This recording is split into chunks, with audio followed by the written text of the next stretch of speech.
причем, скажите, горло? Я сапраўдны эскимос. Эскимо грызу мороз.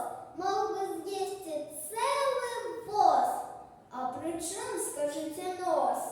Вуха, хай проверить. Я постукал тихо к зверю. Думал я, что там их трое. Аж один передо мною, дядя с люстром на юбе. Что, мой дружа, у тебе? Тут зусім мочил я духом. Вы по вуху? Я по вуху. А где горло? А где нос? Ах, как ты здоровым рос. Я домой отправлю их.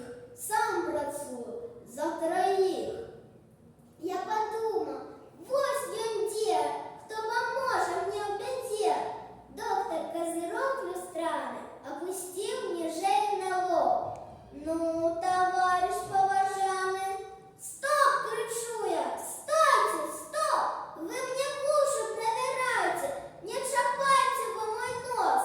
Лепш хоть доведку дайте, как я классному занес. Ах, доведку, сказал нос, так бы з самого початку. У мене їх цілий стос. Бачиш, з подписом, з печаткою. Напишу тебе по формі, так як має бути. Горло в нормі, вуші в нормі, нос укоротить. Досить голову морочить, дорогий мой друг.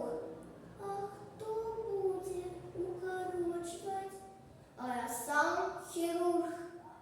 Бачу, кончилися штуки. Бачу, доктор мої руки.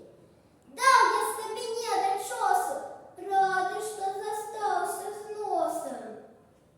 Чого ходять у больниці? Кожний веде, лячиться. Там є много докторов.